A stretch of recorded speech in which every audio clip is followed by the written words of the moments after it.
We have not only the boss, but the bossy with us. And no, I'm not being mean about our next guest. I'm just telling you, that is her name. She is Michelle Bossy, and she is a theatrical director based out of New York. She's also done some artistic directing and some associate artistic directing for Primary Stages, which is a pretty major off-Broadway theater in New York City. So I'm going to ask her all sorts of questions about the theater here on Inside Broadway on Dave's Gone By. So first, let us make sure that we have her with us and on the phone. Michelle, are you there? Yes, hi. Thanks so much for having me. Oh, it just sounds... It's amazing. You know, when we were prepping you, you said that you're in Central Park, but you never know that you were on a cell phone in the middle of the park. You just sound so clear. I wish everybody's cell phone... Are you Verizon or are you another provider? AT&T. AT&T, go figure. Go figure. Well, bravo. But yes, I'm just enjoying a day in New York City after having spent the past couple weeks indoors in the theater. We had our first preview last night for Unplugged In, and it's just nice to breathe a sigh of relief that it went very, very well, and now I can just take a few minutes to relax in the park. Just a few, because you have a show tonight as well, I assume. We do, yes, and we'll do some changes.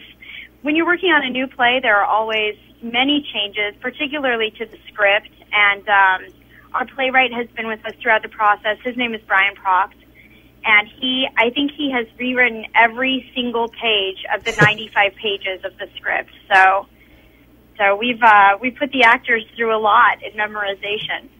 I can imagine, and it's Brian Procht, if people are looking up the show, Pracht. Tell us, what is Unplugged In about? It's about three friends in an apartment in Astoria, which is one of the little towns in Queens. And one of them happens to think that the world is going to end in 2012. So he is trying to find how he fits into a new age coming. And the friends surrounding him are sort of trying to keep it together, keep their relationship together, keep their house from sort of going wild. So and it's a lot like I've been comparing it to This Is Our Youth by Kenneth Lonergan, sort of a coming of age play. So how people transition from this sort of post college but still in an adolescent phase to truly being adults and taking ownership of their lives. Hell, I'm 48 years old and I'm still in that phase. I completely admit it. So how did you get hooked into this play? How did it come to you? And of the zillions of plays out there, how did you get attached to it and then get it up on stage? Well, Brian Procht and I have actually had a long-standing friendship and collaborative relationship. He and I went to college together, actually, and I saw the first show that he ever wrote, which is a play called Spectacular Brown, and I really just always have admired his voice as a writer. And then, some of the producers and I were talking about what felt like the right play for right now, and we were really excited by the theme of 2012. I do think it's on people's minds, whether or not they believe that something is going to change in 2012. It's a little like Y2K. People have it on their radar and how they might feel about it.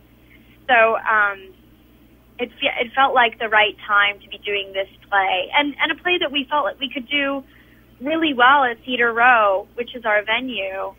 That we could really make it an event.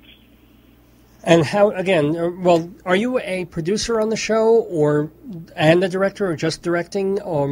How's that working out? How do you get produced? I am one of the producers on the show as well as the director.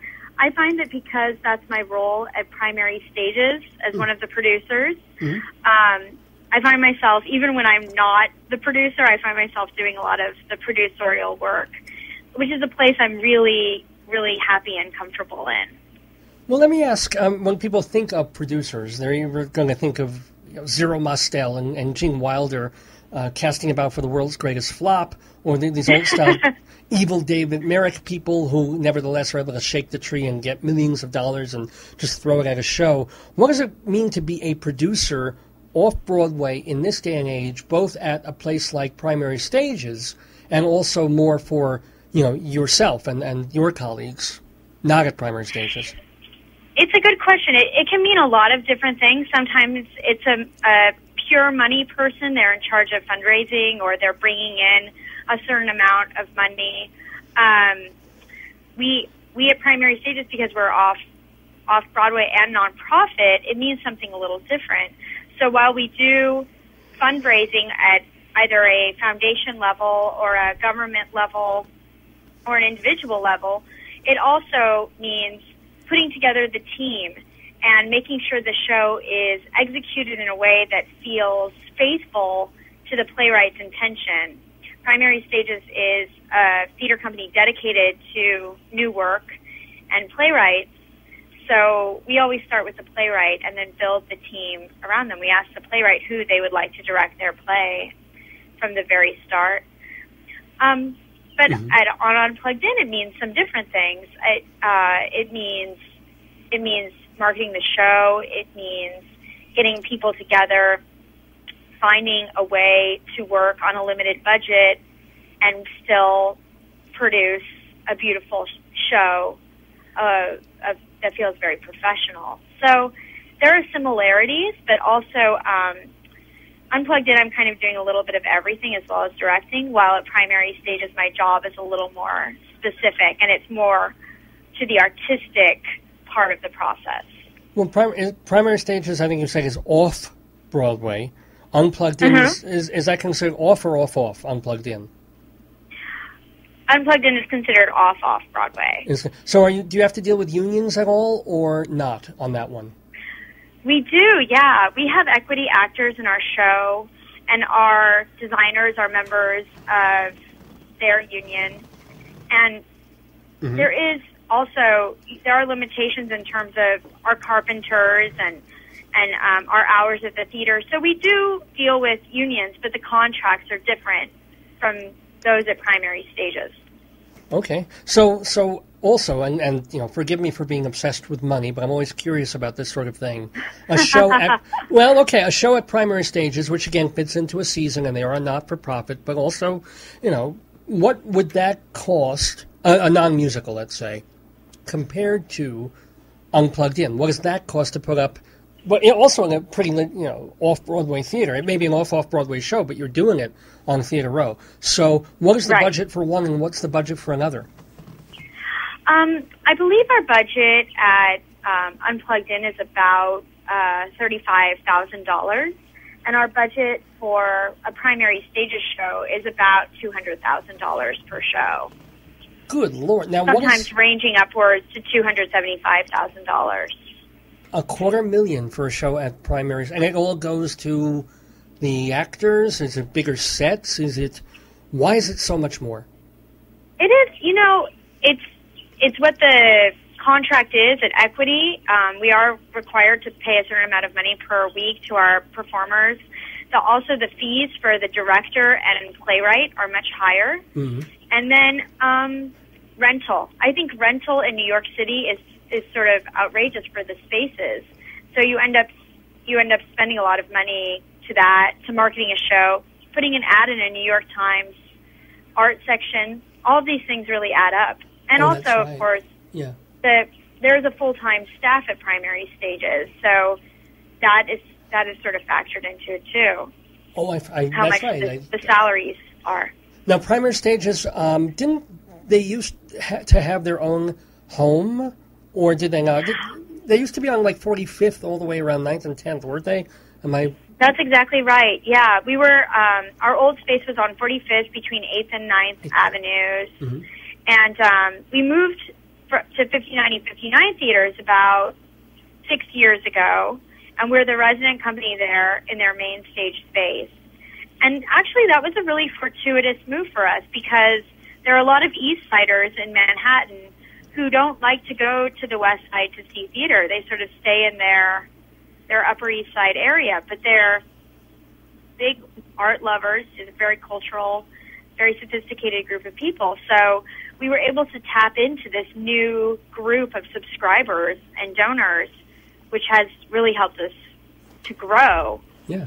I've been with Primary Stages for almost 10 years, and the amount of growth that we've had is just astounding. It's been a very exciting time to be there.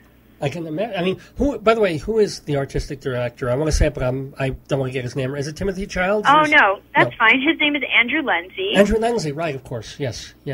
And our founder is Casey Childs, and he's our executive producer. So he has been with the company for all of our 28 seasons, guiding us. And Andrew has been the artistic director for about 11 years.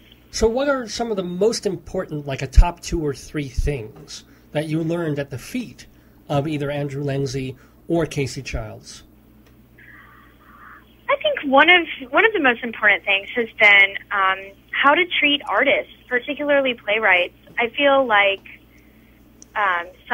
some people approach the work saying that they're going to do what's best for the production, but we try to do what's best for the play and the playwright in our approach. And the way we talk about art, whenever we have a note for a playwright, we try to talk to them in a very constructive way. And I think that that's something that we're able to carry through not only to our productions, but also to our writers group, which I run, our school, ESPA, which is the Einhorn School for Performing Arts, where we have acting and playwriting and directing courses, and just in our day-to-day dealings with playwrights, when we go to a reading, when we talk to them about a play of theirs we've read.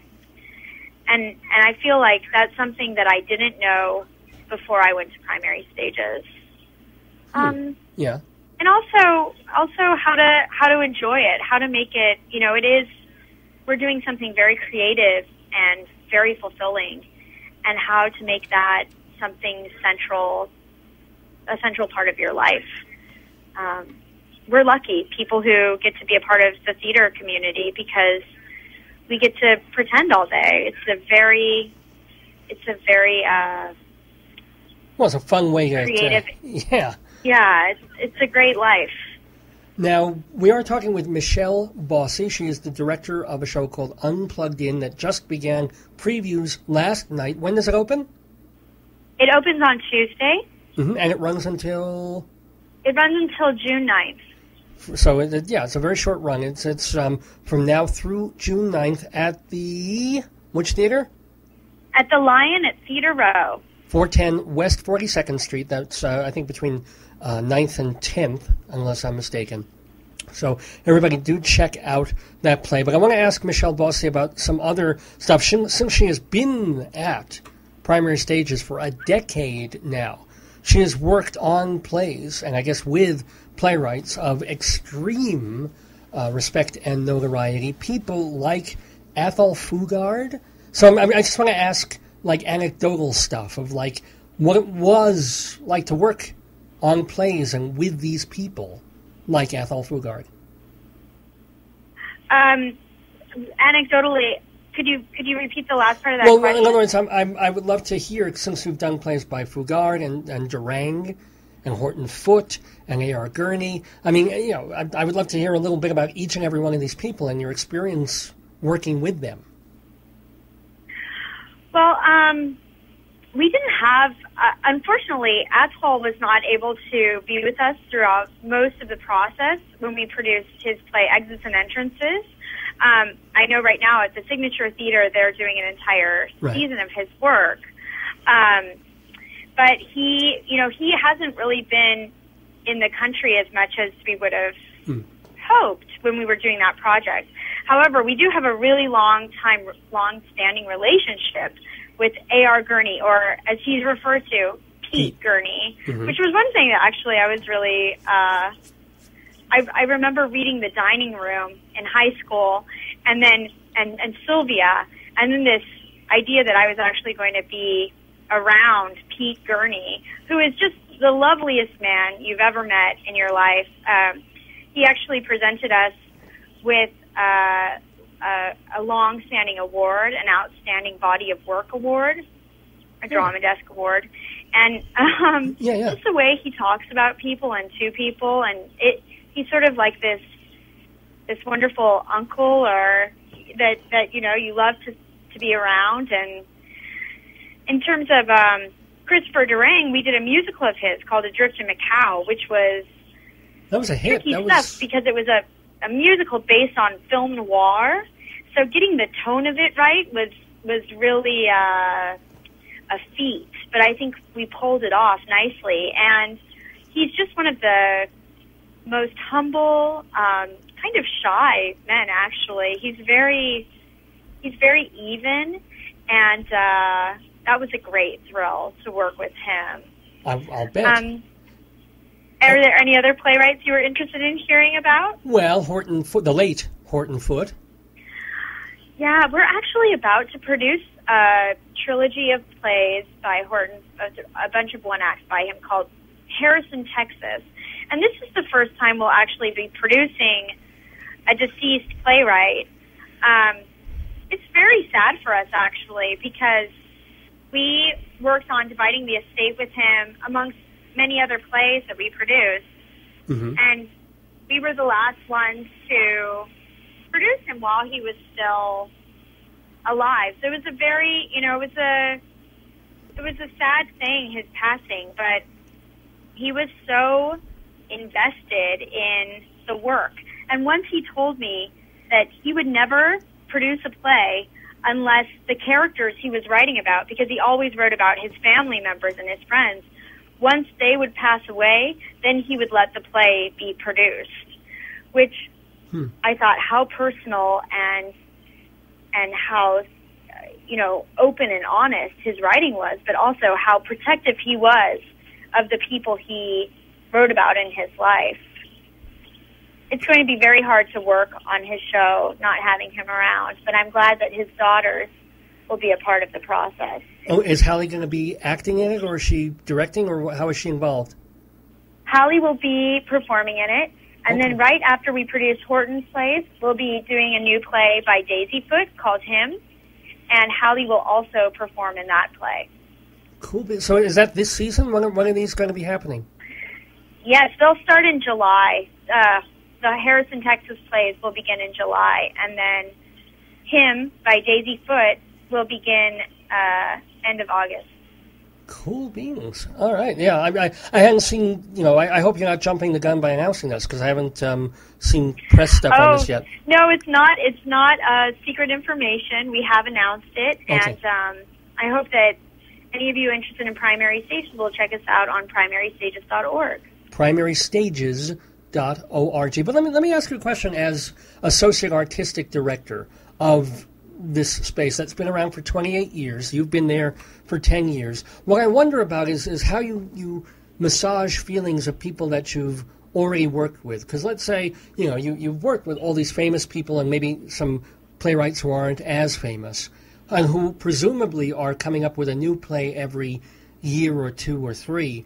How do you, and you only get to do 3, maybe 4 plays a season, how do you, kind of tell a playwright that you've worked with already and say, well, this one may not be for us, or we're already booked, or, whereas a playwright kind of wants to find a home and figure, oh, they did this one, hopefully they'll do my next one. How do you balance that? I think that's the hardest part of the job, actually, and the hardest part about what we do, because there's constant, for all of us, in one way or another, there is rejection in this business, and it's hard to navigate, especially when you're the one. I think it's harder, actually, to tell somebody that this play isn't quite right for us. But there is a certain criteria that we look for at Primary Stages. We need to know that we can do a good job producing that play, whether it's a cast size that we can manage, it has set demands that we can accommodate, that we can wrap our arms around it. Musicals are trickier for us. We haven't done as many. We've only done about 5 musicals. That's something we'd like to do more of. Mm-hmm. But I think that one thing we try to do when we talk to a playwright is think of the ways that we might be able to help them, maybe saying that another theater XYZ might be the right venue for their show, or introducing them to somebody who might help them get it to the next place. Because the playwrights who are a part of this community too, they'll always be a part of this community. So you have to find a way to maintain the relationship while being honest with them. And how many does Primary Stages do? Like 3 shows a season? Is that their usual, or what's normal? Usually 3 to 4 shows a season. This year we'll be producing 4 plays, one in collaboration with Playwrights Horizons. Oh, very nice. What show is that? That one is The Call by Tanya Barfield, and that will be in the spring of next year. Cool. Have you ever done any directing for Primary Stages? Most of the work I've done for Primary Stages in directing has been for readings and workshops. I recently directed a musical called High School Confidential for Primary Stages that's being published, and it's a play for young audiences. But one thing that we're always really clear about is that we don't pick a play because we get to direct it. That's something that we reserve the playwright. We give them the power to say who they would like to direct their play. So we try to never force ourselves on anybody. And in that way, I think we're in line with a lot of other New York theaters. In regional theaters, I think a director will pick a play because they want to direct it, whereas we are choosing our season based on the plays that we really want to see make it to the stage next season. Cool. We're talking with Michelle Bossy, the Associate Artistic Director of Primary Stages, and also separately the director of a show called Unplugged In, that is at the Lion Theater, off-Broadway, 410 West 42nd Street. It's an off-Broadway production. I guess, is it a showcase? Is that what they call it, or not? Or yes, it is. Right. So let me, that was the other thing. I hate to keep coming back to money, but I'm also trying to help direct and produce a show myself. So admittedly, there's some internal brain workings going on in my own head as I talk to you. And one of the things that is kind of sticking in my head is, okay, you said the budget is about $35,000 on Unplugged In. You've got 3 weeks just about at the Lion Theater because you're there from May 25th, which was yesterday. Of course, you started previews last night, through June 9th. And so if you're charging X amount per seat, do you break even? Do you think you can make a profit? Is it not about making a profit? Are there grant funding involved? How do you recoup $35,000 in 3 weeks off Broadway? Well, I don't think the goal is to make back our money, actually, which might sound pretty crazy. But we did receive a grant for our theater rental package, so that was a big part of it, part of the budget, and that was from the Mill Atelier Foundation. And then we were fortunate enough to receive donations from individuals, some very large and some smaller. We have one producer named Jack Sharkey involved with us who has helped finance a lot of the show. And we are under an umbrella with Fractured Atlas that is giving us tax-deductible donations. The donations have been tax-deductible for all of our individuals who have given to us. So you're not necessarily a not-for-profit, but in some ways you function as a not-for-profit. That's right, yes, because of our umbrella status with Fractured Atlas. And I think for us the goal was to do justice to this fantastic play, Unplugged In, and to have an opportunity to work in these capacities, whether it's producers who are finding their way into their career, or for me, a directing opportunity that I was so excited to take on for these actors who are so talented and, early in their careers. So this is a big moment for them as well. I think that for all of us, the goal was to do the best possible production. And should we make some of our money back, that's excellent. But more so, trying to put on the best show possible.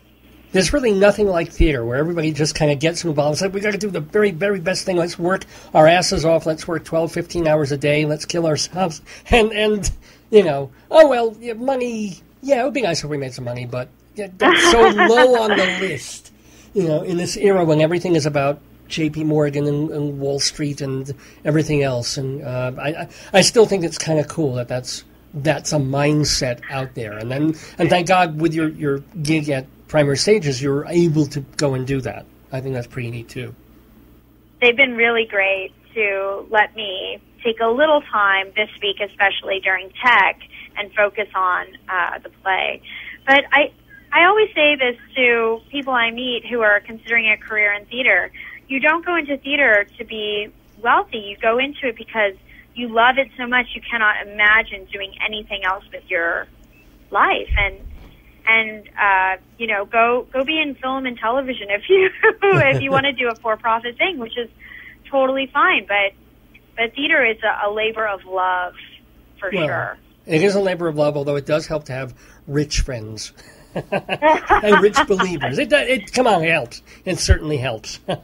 Yes. But it also helps to have people who are committed and caring and talented, just like Michelle Bossy, doing off-Broadway theater. So everybody do go see the show that she has directed at the Lion Theater. It's called Unplugged In by a playwright named Brian Pracht. It just started previews last night. It's going to be playing through June 9th off-Broadway at the Lion Theater, right in the Theater Row complex. Michelle, I want to thank you very, very much. It's been a delight talking to you, and of course, wish you the best of luck on that show and with the whole Primary Stages season. Thank you so much. This was great. Thank you. Thank you. It's been great. Have a great one. Bye-bye now. You too. Bye.